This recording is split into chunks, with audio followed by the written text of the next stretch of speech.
बिस्मिल्लाहिर्रहमानिर्रहीम, अस्सलाम वालेकुम नाज़रीन, आप देख रहे हैं दिलास स्टार। मैं हूं यासिर रशीद और मेरे साथ हैं सीनियर सहाफ़ी राना मोहम्मद अजीम साहब। नाज़रीन, पाकिस्तान तहरीक इंसाफ की हुकूमत ने आज सदारती ऑर्डिनेंस लाए और सदर मुमलिकत की दस्तखत के बाद वो कानून भी लागू हो गया जो चेयरमैन नैब और नैब तरामीम के हवाले से था। उसमें शिकें जो शामिल की गई हैं उसमें वज़ीर आज़म ने अपोजिशन लीडर के साथ मुशावरत करने के बाद चेयरमैन नैब को तयनात करना था, लेकिन अब नई रूह सामने आई है कि सदर मुमलिकत कायदे ऐवान और कायदे हिज़्ब इख्तलाफ से मुशावरत के बाद चेयरमैन नैब का तकर्रुर करेंगे। अगर इन दोनों के साथ मुशावरत तय नहीं पाती तो फिर खुद सदर मुमलिकत ही पार्लिमानी कमेटी को ये मामला भी भिजवा सकते हैं और खुद भी उसका डिसीजन कर सकते हैं। इस पर अपोजिशन की राय क्या है उस पर भी बात करेंगे। इसके साथ साथ एहतसाब अदालतें सदर मुमलिकत जितनी चाहें वो कायम कर सकते हैं। एहतसाब अदालतों के जो जज हैं वो सुप्रीम कोर्ट के जज की मुशावरत के साथ वो तयनात कर सकते हैं। इस पर अपोजिशन ये राय रखती है कि ये मामला अदालत में जाएगा तो मुस्तरद हो जाएगा। अब बात यह है कि वज़ीर आज़म इमरान खान अपोजिशन लीडर से बात नहीं करना चाहते, तो क्या सदर मुमलिकत अपोजिशन लीडर से बात करेंगे? ये एक बड़ा सवाल है। राना साहब की तरफ बढ़ते हैं। राना साहब, सदारती ऑर्डिनेंस, इस पर अपोजिशन का मुतवक्के रद्द-ए-अमल क्या हो सकता है और सदारती ऑर्डिनेंस का इहाता क्या करते हैं आप? बिस्मिल्लाहिर्रहमानिर्रहीम, अस्सलातु वस्सलामु अलैका या सय्यदी या रसूलल्लाह, अस्सलातु वस्सलामु अलैका या सय्यदी या हबीबल्लाह। या सर, एक चीज़ तो मैं बिल्कुल वाज़ेह कर दूँ, मैं अपनी बात पे आज भी स्टैंड लेता हूँ। किस ऑर्डिनेंस के अंदर जो चीज़ें लाई गई हैं इसमें बहुत सी चीज़ें ऐसी हैं जो अपोजिशन को बहुत ज़्यादा सूट करती हैं, जिसमें से बहुत सी चीज़ें ऐसी हैं जिस तरह ट्रायल कोर्ट बेल ले सकता है। ये भाई ट्रायल कोर्ट जब बेल ले सकता है, ये तो अपोजिशन भी कहती थी पहले कि हमें कुछ करे। इसमें मेरी इत्तला के मुताबिक, जिस तरह मैंने पहले भी कहा था, बहुत से लोगों से तय था। कुछ रद्दोबदल जो आज फवाद साहब ने कहा, जो फ़रोग़ नसीम साहब ने भी कहा, आज के अब भी हम अपोजिशन को दावा देते हैं कि आएँ वो आकर अगर इनमें कोई कमी पेशी करना चाहते हैं, कुछ मज़ीद बेहतरी करना चाहते हैं, मज़ीद कुछ चीज़ें लाना चाहते हैं, तो हम बैठ के डिस्कस कर लेते हैं। तो इसका मतलब है पहले भी जो आया है, मैं आपको ये बिल्कुल मुसद्दक़ा कह रहा हूँ कि पहले भी जो आया है उसमें बहुत सी चीज़ें बहुत से लोगों की फेवर की हैं। मुझे एक बात बताएं, आज इस पर रिएक्शन कैसा आना चाहिए था? सख्त तरीन रिएक्शन आना चाहिए था। पीपल्स पार्टी की तरफ से कितना सख्त रिएक्शन आया? रिएक्शन सिर्फ एक बात पे है। अगर तरामीम की बात करें, अदालतों की बात करें, नैब के इख्तियार की बात करें, FIA के इख्तियार की बात करें, उस पर कोई रद्द अमल नहीं है। रद्द अमल सिर्फ तौसीक के हवाले से। मैं अर्ज़ कर रहा हूँ, कितना आया आज जो रद्द अमल होना चाहिए था, जो एक मुश्तरका लाया अमल सामने आना चाहिए था, क्या वो आया? वैसा तो नहीं आया। वो तो तरामीम में अगर कोई ज्यादा गुंजाइश उनके निस्बत की ना निकलती तो फिर आता ना। तो बस मैं वही कह रहा हूं कि मैंने पहले भी कहा था कि बहुत सी चीज़ें बहुत सी जगहों पे तय हो चुकी हैं, कुछ चीज़ें हैं जो तय होने वाली हैं, वो भी तय हो जाएंगी। ये मैं आपको बिल्कुल मुसद्दक़ा बात कह रहा हूँ, कुछ चीज़ें तय होने वाली हैं वो भी हो जाएंगी। ले आगे मैं आपको बता दूँ, अगले 24 घंटों में एक मुश्तरका लामिया जारी होगा अपोजिशन की तरफ से। PDM का या अपोजिशन? नहीं, अपोजिशन का, PDM का नहीं मैं कह रहा।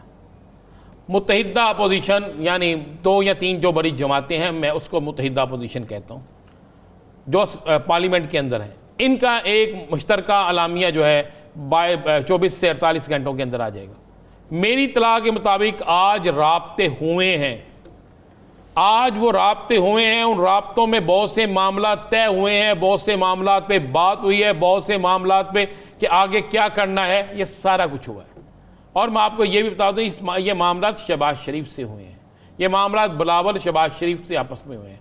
इसे अभी खुफिया रखा जा रहा है क्योंकि सारे लोग अपने अपने ताई अपने अपने मतलब की चीज़ें निकाल रहे हैं कि हमें कहाँ पर क्या मिलेगा, किस चीज़ में हमें कितना फ़ायदा है, किस चीज़ में कितना नुकसान है, उस नुकसान को कम किस तरह किया जा सकता है, फ़ायदे को ज़्यादा किस तरह किया जा सकता है, इस पर सियासत किस तरह की जा सकती है, और अगर हमारी सियासत नहीं बचती तो फिर कौन सा रास्ता इख्तियार किया जा सकता है। ये सारे मामलात हैं। 24 घंटों में आपको एक मुश्तरका लामिया या मुश्तरका तौर पे आएगी अपोजिशन, इस पर ये हिकमत अमली तय कर। अच्छा राना साहब, तौसीक के हवाले से हुकूमत के पास तो अब तो ये भी स्टांस आ चुका है, डिप्टी चेयरमैन भी अपना इस्तीफ़ा भिजवा चुके हैं जो मंजूर हो चुका है। अब डिप्टी चेयरमैन भी नहीं है, तो मौजूदा चेयरमैन की तौसीक के हवाले से तो अखलाकी जवाज़ उनके पास इस वक्त मौजूद है। देखिए, मैंने तो आपसे कहा था, याद करें, आज वही बातें फ़रोग़ नसीम साहब ने भी कही हैं कि सिस्टम को चलना चाहिए। आप इस चेयरमैन को भी हटा देते हैं, डिप्टी चेयरमैन भी नहीं है, तो मुझे बताएं फिर जो केसेस चल रहे हैं, जो इंक्वायरियां हो रही हैं, वो मामला कहाँ चला जाएगा? बिल्कुल स्टॉप हो जाएगा ना। अपोजिशन मानती है नहीं मानती, ये सिलसिला 3 माह चलता है, 6 माह चलता है, फिर क्या करेंगे आप? क्या उस वक्त तक एहतसाब के अमल को रोक दिया जाए? क्या उस वक्त तक सबको इजाज़त दे दी जाए कि जनाब जो मर्जी करें?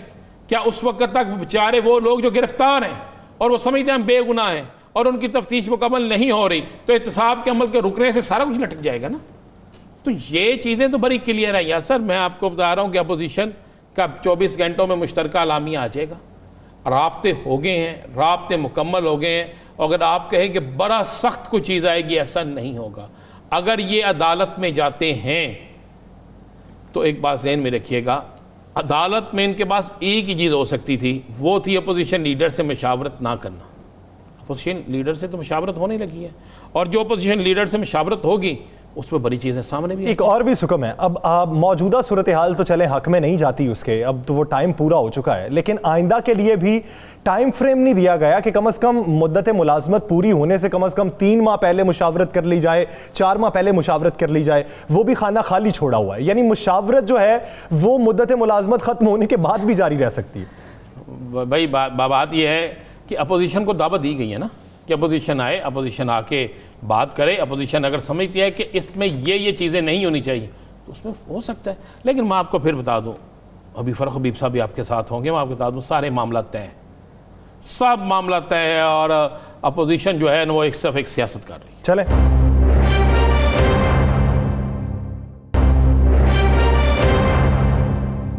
इसी बीच हमें ज्वाइन कर चुके हैं वज़ीर ममला इत्तलात व नशरियात फ़रूख हबीब साहब। फ़रूख हबीब साहब, बहुत शुक्रिया आपके वक्त का। फ़रूख हबीब साहब, एक तरफ मौक़िफ़ ये अपनाया गया चोर से पूछ के थानेदार नहीं लगाया जा सकता, ठीक, लेकिन अब जो नई तरमीम आई, तरमीम में यह है कि सदर कायदे ऐवान और कायदे हिज़्ब इख्तिलाफ से बात करने के बाद, मुशावरत मुकम्मल करने के बाद फिर नए चेयरमैन का तकर्रुर करेंगे। अब अगर एक बात हम माने फवाद चौधरी साहब की कि बात अपोजिशन लीडर से नहीं अपोजिशन से होगी, तो फिर दूसरी जानिब तरमीम के अंदर भी बात अपोजिशन लीडर की है, तो फिर जाएं तो जाएं कहां? देखें, मेरे ख्याल में आपने कानून को पढ़ा नहीं, पहले आप थोड़ा कानून को पढ़ लें।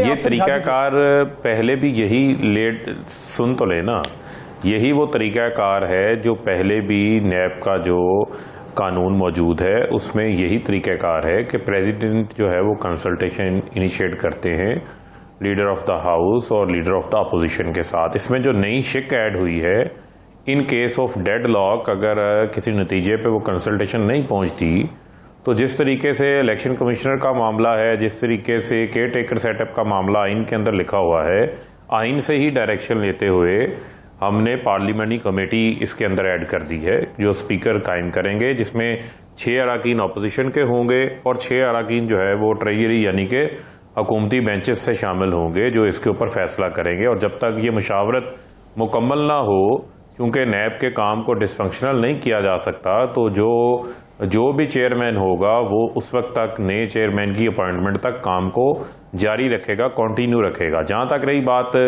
हमारे मौक़िफ़ की, हम आज भी उस मौक़िफ़ के ऊपर कायम हैं कि शहबाज शरीफ जो है उनसे मुशावरत नहीं हो सकती, क्योंकि वो खुद नैब को मतलूब मुलजिम हैं, उनके ऊपर रेफरेंस दायर है। 7.32 यानी 7 अरब 32 करोड़ रुपए की टीटीओं का ओपन एंड शट केस उनके ऊपर है। एक उनके भाई को सज़ा हो चुकी है, बेटा शहबाज शरीफ का मुल्क से फ़रार है, आधा ख़ानदान मुल्क से फ़रार है। लिहाजा किस तरीके से जो है उनके साथ बातचीत हो सके, इस वजह से हम कहते हैं कि बाकी अपोजिशन से तो बात हो सकती है, शहबाज शरीफ को खुद बतौर अपोजिशन लीडर के इस ओहदे से अलहदा हो जाना चाहिए, क्योंकि शहबाज शरीफ खुद मुशावरत के रास्ते में सबसे बड़ी जो रुकावट है वो शहबाज शरीफ हैं। चोर से नहीं पूछा जा सकता कि तफ्तीशी जो है वो बताओ किसको लगाएं हम आपका। तो राना साहब आपसे सवाल करना चाहते हैं, आपकी तरफ वापस आता हूं। इस पर वफाकी काबीना रद्द-ए-अमल क्या रखती है? बयानात मुतजाद हैं या एक जैसे हैं? पहले वो मुलाहिजा कर लेते हैं फिर आगे बढ़ें। सदर साहब जो है वो दोनों की कंसल्टेशन करेंगे, पीएम नहीं करेंगे। ठीक है जी। नहीं, इसमें वैसे मैं थोड़ा सा चूंकि जो लीगल पॉइंट ऑफ व्यू है तो नसीम साहब ने सामने रखा है, प्राइम मिनिस्टर साहब बिल्कुल शहबाज शरीफ से कंसल्टेशन नहीं करेंगे। I speak for prime minister. President साहब का प्रेसिडेंट हाउस से मैंने भी नहीं पूछा उनकी क्या इसके ऊपर ओपिनियन है। अपोजिशन से मुशावरत यस, शहबाज शरीफ से मुशावरत नो। आपको शौक है लीडर ऑफ द अपोजिशन से मुशावरत कराने का, आप लीडर ऑफ द अपोजिशन बदल लें। फर्क साहब, फवाद चौधरी साहब कहते हैं कि मैंने सदर साहब से भी नहीं पूछा, वज़ीर आज़म साहब किसी सूरत मुशावरत नहीं करेंगे, उनका यह फैसला है। अब एक ही पार्टी है, एक ही पार्टी के, एक ही कबीना के, एक पार्टी जिसका सदर भी उसी पार्टी से तल्लक रखते हैं, वज़ीर आज़म भी उसी पार्टी से तल्लक रखते हैं। अब कबीना के दो बड़े सीनियर वज़ीर बैठे हैं, एक वज़ीर जो कह रहे हैं, दूसरे वज़ीर की बात आपने सुन ली फवाद चौधरी साहब की, तो मुझे ये बता दें क्या इस पे कबीना के अंदर इख्तलाफ तो नहीं? और दूसरा, अगर एक शख्स वाकई चोर है, अगर वाकई उस पर करप्शन के इल्ज़ामात हैं, बाकी कोई ऐसा मामला है, तो फिर उससे सदर ममलकत ही क्यों बात करें? जब एक गलत है तो फिर गलत है। देखिए, बुनियादी तौर पर मैं पहले आपको ये बात कह चुका हूँ कि कानून में प्राइम मिनिस्टर ने तो इनके साथ मुशावरत करनी ही नहीं है, पहले भी नहीं करनी थी। इन एनी केस वो प्रेसिडेंट ऑफ द पाकिस्तान जो है वो इस प्रोसेस को, कंसल्टेशन के प्रोसेस को इनिशिएट करते हैं। जहाँ तक रह गई बात प्राइम मिनिस्टर के हवाले से, तो वो हमारी स्टेटेड पोजीशन है, बड़ी क्लियर पोजीशन है कि प्राइम मिनिस्टर ने तो इनके साथ कभी भी किसी फोरम के ऊपर कभी कोई बात की ही नहीं। उसकी बुनियादी वजह, बुनियादी रीज़न ही ये है, वरना ये लोग तो मिन्नतें समझते हैं और तरस रहे होते हैं कि वज़ीर आज़म साहब आएँ तो आके इनसे हाथ क्यों नहीं मिलाते, इनके साथ सलाम दुआ क्यों नहीं करते। तो प्राइम मिनिस्टर साहब बड़े क्लियर हैं, क्योंकि वो उनके दिल में मुनाफिकत नहीं है, तो वो दूसरी पार्टीज़ की तरह जो है वो कोई मुनाफिकत नहीं करते, बल्कि जो बात सीधी होती है सीधी बात को करते हैं। वो स्टेटेड मौक़िफ़ जो है वो शहबाज शरीफ साहब के हवाले से फवाद चौधरी साहब ने वो बयान कर दिया। जहाँ तक रही बात सदर के तौर पे, सदर जो है वो बतौर हेड ऑफ़ द स्टेट अपना कानूनी जो प्रोसीजर है उसको पूरा करना चाहते हैं, करें। हमने एक रास्ता जो है वो ले डाउन कर दिया है। इन केस ऑफ डेडलॉक मामला पार्लिमानी कमेटी में जाएगा और उसके बाद डेडलॉक की बात करते हैं फारूक हबीब साहब, इसका मतलब ये है कि मुशावरत के लिए इनिशिएटिव तो उठाया जाएगा ना, इकदाम तो उठाया जाएगा। तो मामला तो तब होगा कि जब कोई नाम सामने आए, दोनों नामों पे इत्तेफाक नहीं हुआ तो डेडलॉक तो फिर वहीं पे हुआ। जब मुशावरत ही नहीं करनी तो फिर डेडलॉक। ये तो देखें बात यह है कि जब मैं आपको फिर ये कह रहा हूं, हमने तो एक तरीकाकार ले डाउन कर दिया ना, वो आज के लिए तो नहीं है। अब कल को ये एक्ट ऑफ द पार्लियामेंट बन जाता है तो ये आइंदा आने वाले हर प्रोसेस का ये हिस्सा होगा। तो लिहाजा उसको हम फॉर इंस्टेंस इस केस के तौर के ऊपर सामने रख के ना देखें। कल को हो सकता है कोई अपोजिशन लीडर ऐसा हो जिसके ऊपर केसेस ना हो, तो उसको उसके राइट से तो आप नहीं इस बात से ख़त्म कर सकते। लिहाजा हमने कानून को उसकी जगह के ऊपर रखा है। जो मुशावरत का मामला है, जो असल उसकी स्पिरिट है, उस स्पिरिट को हमने बहाल रखा है। इसके ऊपर तो आपको जो है वो गवर्नमेंट को अप्रिशिएट करना चाहिए। बिल्कुल ये तो है, आपने वैसे अपोजिशन को दोबारा फंसा लिया, स्पिरिट उसको कायम रखा है। फारूक हबीब साहब, आपने अपोजिशन को तो दोबारा लिया फंसा, आपने जाल भी फेंक दिया, अपोजिशन उसमें फंस भी गई। अब ये डेडलॉक रहता है, अपोजिशन ने जो नाम देना है या अपोजिशन से मुज़ाकरात नहीं होते, तो फिर तो लगता है यही जो मौजूदा चेयरमैन नायब है जस्टिस जुवैद इकबाल साहब, ये फिर आगे भी चलेंगे। देखें, बात यह है कि हमने ये भी तो देखना है ना कि नैब की परफॉर्मेंस क्या रही है। नैब जब से बना 2016 तक नैब की रिकवरी 240 अरब रुपया थी। पिछले 4 सालों में नैब की रिकवरी 540 अरब रुपया है। इसका मतलब है कि मुल्क में करप्शन हो रही थी, बड़े पैमाने पे हो रही थी। जो साबका डेकेड ऑफ डार्कनेस जिसे हमें कहते हैं, पीपल्स पार्टी नून लीग के दौर में उस करप्शन को सरपरस्ती हासिल थी। आज जब उसके ऊपर हाथ पड़ा तो 4 सालों में 540 अरब रुपया जो है वो निकल के सामने आ गया। मजीद पैसे अभी सामने आएंगे। अभी नवाज शरीफ की जायदादें जुर्माना रिकवर करने के लिए नीलाम हो रही हैं। नैब जो है वो म्यूचुअल लीगल असिस्टेंस के तहत जो 4 फ्लैट्स हैं भक्के सरकार जब्त होने हैं, उसका प्रोसेस जो है वो इनिशिएट कर चुका है, क्योंकि वो नैब का जो अदालत का फैसला था वो फैसला इस्लामाबाद हाई कोर्ट ने भी मेंटेन किया। उस फैसले को सुप्रीम कोर्ट में इन्होंने चैलेंज नहीं किया, तो लिहाजा वो फैसला हतमी हो गया। और उस फैसले के तहत flat number 16, 16A, flat number 17, 17A Avenfield के जो हैं ये अब पाकिस्तान की मलकियत है, पाकिस्तान के खजाने की मलकियत है। एहतराम फरूख हबीब साहब, जब आप बात ये कर रहे हैं कि हमें परफॉर्मेंस देखनी है, परफॉर्मेंस देख के मुद्दत बढ़ाई भी जा सकती है, सिस्टम तो चलता रहता है, शख्सियात आती जाती रहती हैं। अब जिस तरह DGISI तब्दील हुए तो फैज़ हमीद साहब का कितना बड़ा नाम है, एफर्ट कितनी है, खराज तहसीन भी आपने पेश किया है। अब उनके जाने के बाद सिस्टम रुक तो नहीं जाएगा, नए लोग आएंगे, नए लोग भी वैसी ही बेहतरी से काम करते रहेंगे, तो नए लोगों को लाने में उज़र कैसा फिर? देखें, हमें तो किसी किस्म का कोई उज़र नहीं है, ये तो मैं आपको नैब की कारकर्दगी बयान कर रहा हूं।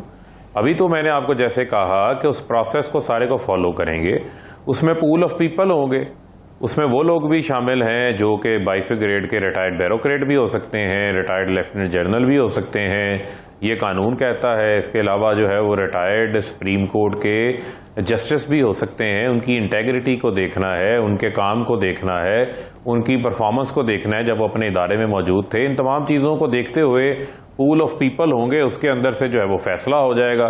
तो लिहाजा मैं समझता हूँ कि इसमें तो कोई ऐसी बात नहीं है कि आप कहें कि हम जो है जब अपोजिशन आपसे कहती थी, जो है वो आगे रखना, जब अपोजिशन कहती थी कि 90 दिन का रिमांड, ये सारे सिलसिले ख़त्म करें, बड़ा शोर मचता रहा और उन्होंने कुछ तजावीज़ भी दी, उसमें 90 दिन वाली तजावीज़ मौजूद थी, उस वक्त आप नहीं माने।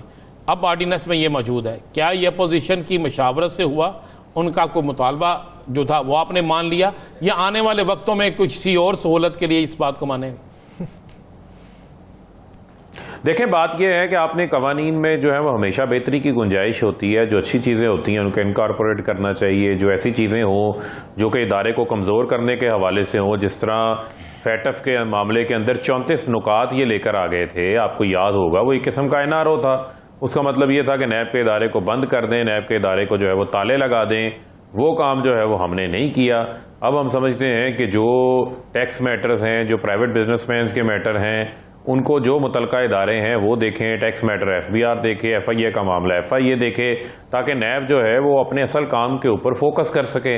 और मैं समझता हूँ कि इसके अलावा जो प्रोसीजरल इश्यूज़ हैं, बहुत सारी चीज़ें ऐसी थी जो ब्यूरोक्रेसी को इनिशिएटिव लेने के हवाले से उनके अंदर खौफ पैदा करती थी, उनको इसके अंदर दूर किया गया है। और अल्टीमेटली 120 दिन के बाद जब मुद्दत पूरी होती है, बल्कि ऑर्डिनेंस ने अल्टीमेटली तो पार्लियामेंट में जाना है, और इसी ऑर्डिनेंस के ऊपर जो है वो हम इनके साथ मुशावरत भी शुरू कर देंगे कि आएँ बताएं इसके ऊपर इनकी क्या राय है, इनकी क्या तजावीज़ हैं जो इसके अंदर इनकॉर्पोरेट हो सकती हैं। तो ये तो हमेशा नैब के कानून के अंदर बेहतरी की गुंजाइश मौजूद थी और उसको हम बेहतर कर रहे हैं। आपके इल्म में है कि जो ज़मानत हाई कोर्ट से लेते थे, वो ज़मानत भी हमने ट्रायल कोर्ट को उसका इख्तियार इस ऑर्डिनेंस के अंदर दे दिया है। सिस्टम को बेहतर करने की बहुत सारी गुंजाइश सामने आ जाती हैं। इस तरह की जो चीज़ें सामने आती हैं उससे लैक जो होता है वो भी दूर किया जा सकता है। और दूसरी तरफ खुद को जो मजाक बनाने की रिवायत इस वक्त जन्म ले रही है, ये किस हद तक सियासी तौर पर और अवामी तौर पर नुकसानदेह हो सकती है, ये एक बड़ी वजह है। बहुत शुक्रिया फरूख हबीब साहब इस हवाले से अपना वक्त देने के लिए। नाज़रीन, दीगर सियासतनामे पर बात करेंगे, अपोजिशन की राय लेंगे एक शॉर्ट ब्रेक के बाद।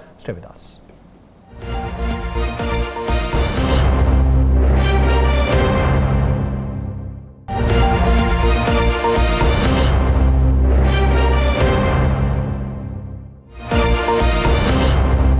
Welcome back. नाज़रीन, वफाकी हुकूमत के नैब तरमीमी ऑर्डिनेंस पर हुकूमत की वजाहत आ चुकी है। फ़रूख हबीब साहब से ब्रेक से पहले हम जब गुफ्तगू कर रहे थे तो उन्होंने जो मंजरनामा पेश किया और जो वजाहत पेश की वो तो आपके इल्म में है।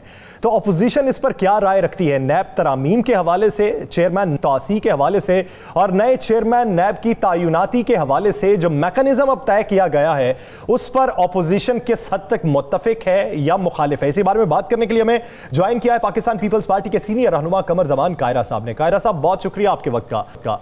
कायरा साहब, अब चेयरमैन नैब की तौसी का तो इरादा कर लिया हुकूमत ने, बल्कि फैसला कर लिया। अब नए चेयरमैन के तकर्रुर के लिए जो मैकेनिज्म तय किया है वो तो मुशावरत का मैकेनिज्म है कि अपोजिशन लीडर से मुशावरत की जाएगी। वजीर इत्तलात ये कहते हैं वजीर आजम मुशावरत नहीं करेंगे, अपोजिशन से मुशावरत करेंगे, अपोजिशन लीडर से नहीं। अब आइन में ये तो कहीं नहीं लिखा कि आप अपोजिशन से मुशावरत करेंगे बजाय इसके कि अपोजिशन लीडर से की जाए। देखिए, अगर तो इंफॉर्मेशन मिनिस्टर के कहने पे आइन में चलना है तो उनकी बात सुन लीजिए, और अगर आइन के कहने पे हुकूमत में चलना है या मुल्क में चलना है, यही हमारा तकाजा भी है, तो फिर जो आइन की रूह है वो तो लीडर ऑफ द अपोजिशन है। वो कौन है, कैसा है, अच्छा है, बुरा है, आपको उसकी शक्ल पसंद है नहीं है, लेकिन आपने उससे मुशावरत करनी है। लेकिन ये मामला कि वो मुशावरत करेंगे नहीं करेंगे, किससे करेंगे, ये ऑर्डिनेंस तो अदरवाइज हुकूमत की बददियानती का मुंह बोलता सबूत है और इसको तो कोई भी कबूल नहीं करेगा। हम तो पहले कह चुके हैं, हम इसको किसी सूरत कबूल नहीं करेंगे, क्योंकि इस ऑर्डिनेंस में उन्होंने जो क्लीयरली मौजूदा चीफ जो है चेयरमैन नैब, उनको जो एक्सटेंशन दी है, मैं समझता हूं कि ये चेयरमैन नैब के भी शायान शान नहीं है। उनको भी चाहिए कि वो अपनी इज्जत की खातिर, अपने इस इदारे की जो है, वैसे तो इज्जत को नहीं रहेगी लेकिन अगर कोई है थोड़ी बहुत, तो इसकी खातिर उनको चाहिए कि जब सारी अपोजिशन, सारा मीडिया, पूरा मुल्क मां सिवाय इस हुकूमत के चंद लोगों के वो कह रहा है कि ये बददियानती पे मबनी है, ये गलत है, ये अनकॉन्स्टिट्यूशनल है, तो सुप्रीम कोर्ट का एक रिटायर्ड जज जो बहुत सारे ओहदों पर रह चुका है, बहुत सारी नौकरी कर चुका है, वो मजीद इस ओहदे के साथ चिमटा रहे, ये लॉजिक समझ नहीं आती। यहाँ तो जज के ऊपर एतराज हो जाए तो वो केस से अलग हो जाते हैं, लेकिन ये क्यों है और इसके क्या मकासद हैं, और ये क्यों है कि सिर्फ एक ही फर्द है जो इंसाफ फराहम कर सकता है, जो इंसाफ दे सकता है, हालांकि उनके अपने बारे में बहुत सारे सवालात थे। और दूसरा ये कि आइन की रूह के मुताबिक 4 साल के लिए उनसे मुशावरत करके leader of the house, leader of the opposition ने उनको एक मुद्दत के लिए मुकर्रर किया था, वो मुद्दत खत्म होने वाली है। अगर हुकूमत का इरादा इनको एक्सटेंशन देने का और उसके लिए कानून में तरमीम करने का था और कंप्रेहेंसिव तरमीम लाने का था, तो वो अपोजिशन से मुशावरत कर लेती। आज भी मैं ये समझता हूँ कि इसमें कोई हर्ज नहीं है। अगर हुकूमत चाहती है कि नैब कवानीन में तरमीम कर दी जाए और बेहतर तरीका तय कर लिया जाए अपॉइंटमेंट ऑफ चीफ का, तो अपोजिशन से मुशावरत करें और कोई क़यामत नहीं आ जाएगी। 8 तारीख को अगर नैब के चेयरमैन की मुद्दत खत्म हो गई तो नैब का चेयरमैन न रहेगा तो डिप्टी चेयरमैन टेक ओवर कर लेगा।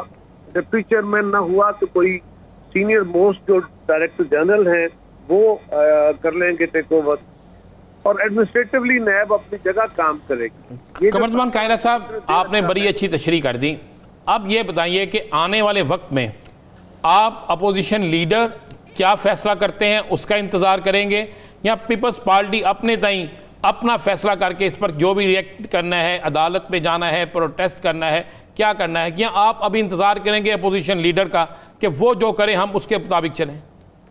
राणा साहब, मेरी क़यादत के साथ कोई गुफ्तगू हुई नहीं है इसके बारे में मैं तो हतमी बात कर सकूं, लेकिन मेरा ख्याल है कि लीडर ऑफ द अपोजिशन ने इस मामले में तहर्रक कर लिया होगा। तमाम क़यादतों से जो पार्लिमानी लीडर्स हैं उनसे राब्ते का, नहीं तो सुबह तक करेंगे और क्विकेस्ट पॉसिबल टाइम में वो मुशावरत करके कोई हतमी लाएअमल ऑर्डिनेंस को चैलेंज करने का और इस तरीक़ाकार के ऊपर चलने का वो फैसला करेंगे कि आगे कैसे बढ़ना है।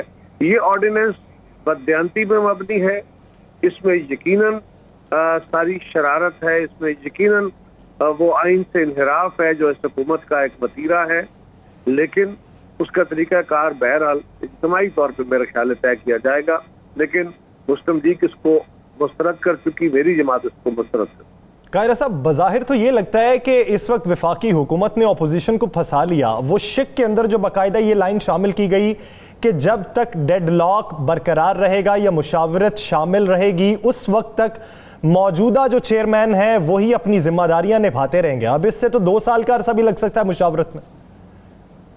देखिए, हमें फंसा तो तब लिया कि हमने उस कानून को मान लिया हो। हम तो उनके उस कानून को ही नहीं मान रहे, वो कानून ही बदनीति पे मबनी है, उसके खिलाफ हम तहर्रक करेंगे ना। हम डेडलॉक को तो बाद की बातें हों। तो कायरा साहब, क्या अगर हुकूमत की तरफ से मुज़ाकरात की दावत दी जाती है, जिस तरह आपने मुस्तरद कर दिया, नून लीग ने मुस्तरद कर दिया, और अब हुकूमत की तरफ से दावत दी जाती है कि आएँ बैठें इस पर, अगर जो आप कहते हैं उस पर बैठ के कोशिश करते हैं, तो क्या अपोजिशन जमातें, पीपल्स पार्टी की मैं पूछ रहे, तो पीपल्स पार्टी उस पर जाएगी?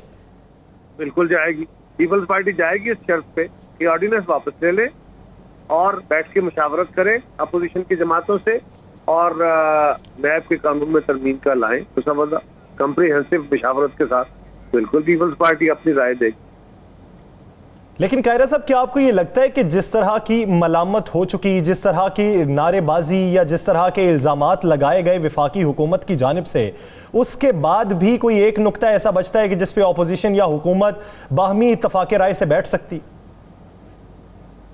क्यों नहीं जी, बहुत सारे इश्यूज के ऊपर गवर्नमेंट और अपोजिशन बैठ सकती है।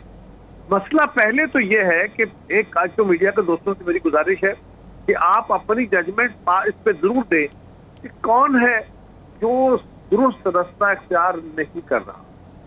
क्या अपोजिशन मुशावरत अमल में शामिल नहीं हो रही या हुकूमत मुशावरत नहीं कर? हम हुकूमत की बात कर रहे हैं, क्योंकि फारूक हबीब साहब ने जो हमसे थोड़ी देर पहले गुफ्तगू की है, उनका ये कहना था, जब अपोजिशन लीडर की बात हो रही थी, वो ये कहते थे कि हम तो जब से इक्तदार में आए वजीर आजम साहब ने उनसे बात ही नहीं करना गवारा समझी, वो ये समझते ही नहीं है कि उनसे बात की जाए, वो उन्हें अपोजिशन लीडर मानते ही नहीं है।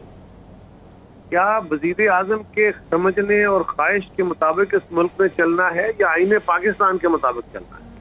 फारूक हबीब साहब तो अपने वजीर आजम के नाज नखरे उठाएंगे, वो तो उसकी बात करेंगे, लेकिन मैं और मेरा ख्याल है आप भी और बाकी सारा मुल्क भी इस पाकिस्तान को आईने पाकिस्तान के तहत चलाएगा, वजीर आजम की ख्वाहिशात पे और पसंद नापसंद पे नहीं। लिहाजा उनको पसंद हो तब भी, उनको पसंद ना हो तब भी, उनको शहबाज शरीफ साहब अच्छे लगे तब भी, ना लगे तब भी, उनको मुशावरत तो उन्हीं से करनी है। ये आइन का मंशा है। अब ये फारूक हबीब साहब की या फवाद चौधरी की या सारी हुकूमत की जो मंशा है उसके मुताबिक तो नहीं चला जाता। कायरा साहब, कल शाहिदा खान अब्बासी साहब ने कहा कि जनाब यूसुफ रज़ा गिलानी साहब को हुकूमत की ख्वाहिश पर पाकिस्तान पीपल्स पार्टी ने अपोजिशन लीडर बनाया। ये एक और बात है। पहली गुजारिश ये है कि हुकूमत की ख्वाहिश पे नहीं, हमने उनसे गुजारिश की थी नंबर 1 कि ये एक प्रिंसिपल है कौमी असम्बली में भी और सेनेट में भी, शायद सूबाई असम्बलियों में भी, कि जिस जमात की अगर तो एक जमात हो तो उसका जो पार्लिमानी लीडर होगा वो लीडर ऑफ द अपोजिशन होगा, और अगर ज्यादा जमातें अपोजिशन में होंगी तो जिस जमात की सिंगल लार्जेस्ट मेजोरिटी होगी वो जमात का लीडर ऑफ द अपोजिशन होगा। सेनेट के अंदर पीपल्स पार्टी की 20 सीटें हैं, मुस्लिम लीग की 16 सीटें हैं, और उसके तहत हमारा ये हक था, यानी मेजॉरिटी के तहत आपका हक था और आपने वो हक अवेल किया। एक आखिरी सवाल कायरा साहब, हमारे मुल्क में अपोजिशन लीडर जो कौमी असम्बली के हैं उनसे बात नहीं करना चाहते वजीर आजम, जो सेनेट में अपोजिशन लीडर हैं वो अपनी बेटी के साथ इटली कॉन्फ्रेंस में जाना चाहते हैं, पता चलता है नाम ECL में है, तो इसका मतलब ये हुआ कि मुल्क सिर्फ हुकूमत के हाथ में, अपोजिशन का तो कोई किरदार ही नहीं है। ये तो हुकूमत का रवैया है ना। अगर हुकूमत इस रवैये के तहत चलना चाहेगी तो फिर तो जो आप कह रहे हैं यही चलेगा, लेकिन हम ये कह रहे हैं कि क्या वजीर आजम या हुकूमत वक्त के कहने पे लोगों को सजा होगी या किसी अदालत ने यह फैसला करना है? अगर तो कानून है, आइन है, तो उसके मुताबिक तो किसी अदालत से फैसला होगा। वजीर आजम तो जब चाहे किसी को गुनाहगार डिक्लेयर कर दे, हुकूमत जब चाहे किसी के खिलाफ पर्चे दे दे और उसके कहे कि इसके खिलाफ इन्वेस्टिगेशन हो रही है, तो ये तो बड़ा सिंपल कानून है। वजीर आजम साहब ना तो इस मुल्क के काजी उल कज़ा हैं, ना उनको आइन ये अख्तियार देता है, और यानी ये बादशाहत नहीं है, जमहूरी अमल है। जमहूरी मुल्क में होते हुए फैसले वही होंगे जो आइन और कानून के मुताबिक होंगे, शख्सियात की जहनीत के मुताबिक नहीं हो सकते। बहुत शुक्रिया कमर जमान कायरा साहब इस हवाले से अपना वक्त देने के लिए। नाज़रीन, दीगर इश्यूज पे बात करेंगे एक शॉर्ट ब्रेक के बाद। Stay with us.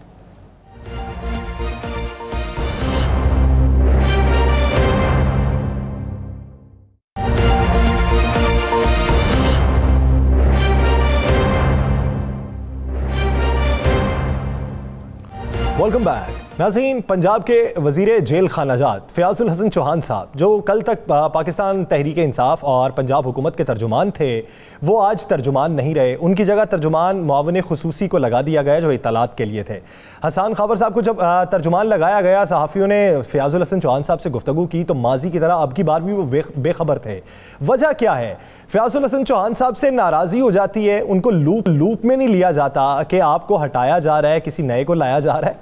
असल इसके पीछे मौमा क्या है? राना साहब की तरफ बढ़ते हैं। राना साहब, पिछली बार वो हटे तो उन्हें खबर नहीं थी कि बना क्या, अब की बार भी वो कहते हैं ये आपकी वजह से ही मुझे पता चल रहा है, हो सकता है कि मैंने फिर तर्जुमानी अच्छी नहीं की होगी। देखिए यासर, बड़ी मज़े वाली बात है कि पंजाब के अंदर ब्यूरोक्रेट्स को हटाया जाता है, पता नहीं चलता। पंजाब के अंदर जनाब पता चलता है कि किसी की वजारत तब्दील की जाती है, उसे इल्म नहीं होता। और ये चौहान साहब जो हैं, फयाजुल हसन चौहान साहब, कोई शक नहीं ये तर्जमान थे या ना नहीं थे, इन्होंने गवर्नमेंट की खूब हमायत की, बेहतरीन तरीके से इनका दिफा किया। हर मुश्किल वक्त में जब बहुत से लोग गायब हो जाते थे तो एक शख्स खड़ा रहता था। लेकिन मज़े वाली बात यह है कि आखिरकार ऐसा शख्स जो हुकूमत के लिए बेहतरीन तर्जमान है, जो हर महाज पे जाके लड़ता है, उसमें खामी कौन सी है या उसका मुखालफ इतना तगड़ा कौन है कि उसे तीसरी दफ़ा हटा दिया गया है। तीसरी दफ़ा ये इस हुकूमत में किसी एक वजीर के साथ ये पहला है, ये एक रिकॉर्ड हो गया। देखें आईजी को हटाते हैं, नया आईजी आ जाता है, चले जी ख़त्म होगी बात। किसी और को हटाते हैं, वो आ जाता है, चले जी ठीक हो गया। एक चीफ सेक्रेटरी को हटाते हैं, दूसरा। ये कभी नहीं हुआ कि एक चीफ सेक्रेटरी को हटाएं, फिर 15 दिन बाद 2 महीने बाद उसे ले आए, फिर उसे हटाएं, फिर उसी को ले आए। ये बड़ा हुआ है कि फयाजुल हसन चौहान साहब जो हैं, देखें उनका एक सियासी कैरियर है। कैरियर तो आप किसी और तरफ ले गए। आप आज जो सोशल मीडिया पे चल रहा है, जो मेरे पास, मुझे तो आज एक बड़े अहम बंदे ने कहा, हुकूमती शख्सियत ने कहा कि जी उनसे पंजाब के बड़े जो थे वो खुश नहीं थे। मैं यार खुश नहीं थे, किस तरह खुश होते हैं? उसने कहा नहीं वो नाराज़ थे, वो बस मजबूरी था कि वो आ गया, अब एक शख्स आ गया और जो शख्स आ गया अब वही करेगा। मजबूरियां 3 बार पड़ गई। मैंने यही सवाल किया, मैं कि 3 दफ़ा मजबूरियां पड़ गई।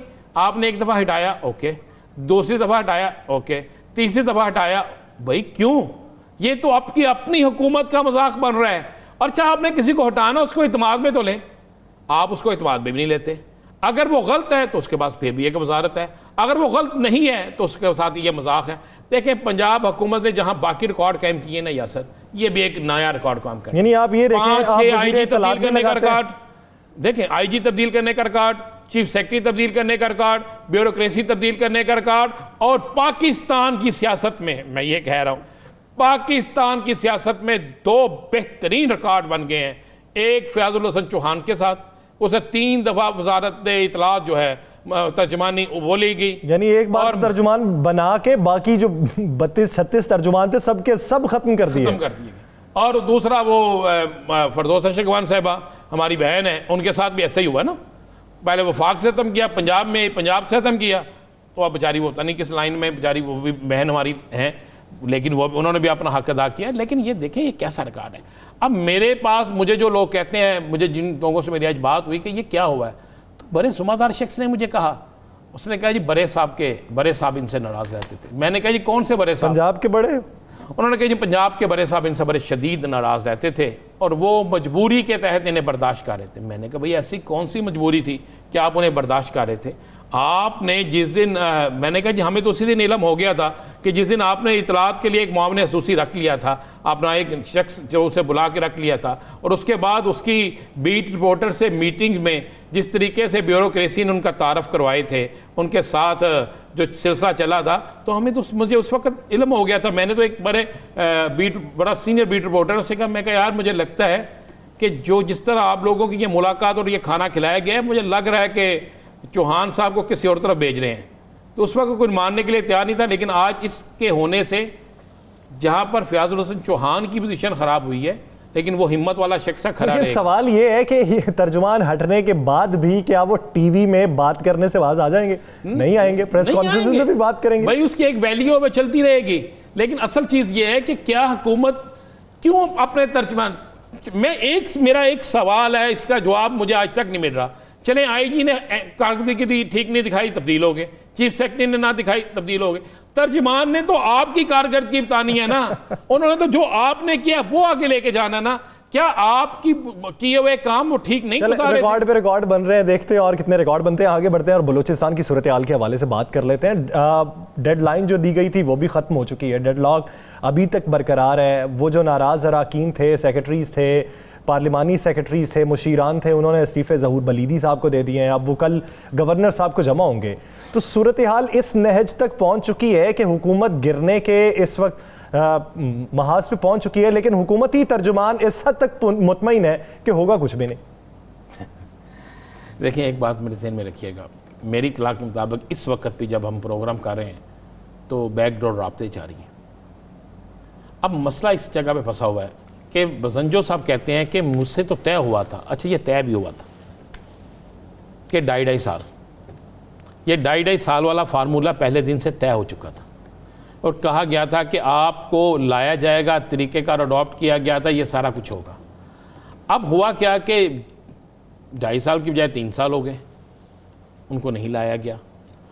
अब उनके पास जो जो लोग भी जा रहे हैं, जो जाके भी उनको मनाने की कोशिश कर रहे हैं, वो उन सबसे कह रहे हैं आप तो ज़मानती थे, आपने तो वादा किया था 2.5 साल का, तो अब मैं तो कोई गलत बेसिकली बैड गवर्नेंस पे नहीं है, पुराने मुआहदे पे है। मैं आपको बिल्कुल कह रही है, मैं आपको नई बात बता रहा हूँ कि ये पुराने मुआहदे पे है। अच्छा, बैड गवर्नेंस किसको कहते हैं? यहाँ तो बता दें कि बहुत बड़ा ऐसा वाक़या, तरक्याती बजट पहले से ज़्यादा मिला है, तरक्की वहाँ पहले से बेहतर हुई है, नौकरियाँ उन लोगों को मिली हैं, वहाँ पे क्राइम कंट्रोल हुआ है, वो जराइम का घर बना हुआ ख़त्म हुआ है, वहाँ पर इंडियन एजेंटों का जो अमाजगा बनी हुई थी वो हमारे इदारों ने उसे तबाह बर्बाद कर दिया है, वहाँ पर बहुत से मामला दुरुस्त हुए हैं। अब असल मामला जो मैं आपको बता रहा हूँ, मैं आपको ये बिल्कुल बता रहा हूँ, किसी वक्त में किसी जगह ये वादा हो चुका था और वादा यही था यासर कि 2.5 साल वाला। अब अभी तक तहरीक अदम एतमाद के हवाले से तो फैसला नहीं हुआ सही कि कब आनी है कब नहीं आनी। देखें, उस पर भी बड़ी प्रॉब्लम्स आ रही हैं। मैं आपको ये भी बता दूं, जो शख्स तो वज़ीर आला के साथ हैं वो रात को उनके साथ होते हैं, दिन में किसी और तरफ राब्ते भी करते हैं। इसी तरह अपोजिशन के कुछ लोग जो हैं वो भी राब्ते कर रहे हैं दोनों इतराफ़ में। अब अगर बसंजो अब जो है ये इनकी पूरी टीम जो बागी ग्रुप जो है जो इस वक्त है, अगर ये अदम एतमाद लाते हैं तो फिर इनको हुकूमत बनाने के लिए अपोजिशन को साथ रखना पड़ेगा। सही। और अगर वो अपोजिशन को साथ रखते हैं तो फिर हो सकता है नया मुआहिदा फिर से कोई करना पड़ जाए, नया मुआहिदा करना पड़ जाए। फिर वो किसी सूरत में उन बड़ों को कबूल नहीं है जो इस जमात के बड़े हैं, सेनेटर जो हैं वो बाकी लोग हैं। अब इसलिए अभी तक तो बसंजो साहब जो हैं वो अपनी ताकत शो कर चुके हैं, ग्रुप ने अपना ताकत शो कर दी है कि दोस्त बसंजो साहब ने। अब आगे हो सकता है कोई मुआहिदा ऐसा हो जाए, कोई दरमियानी रास्ता ऐसा निकले। चले, वो वापसी के रास्ते पे भी गामज़न है, कोयटा पहुंचने वाले हैं। अब देखते हैं ये है कि अब्दुल कुद्दूस बसंजो के साथ मामलात किस तरीके से तय पाते हैं और कौन सा रुख बलूचिस्तान की सियासी सूरत हाल इख्तियार करती है। नाज़रीन, दिलासर से मुझे और राना अजीम साहब को दीजिए अल्लाह ने के बाद।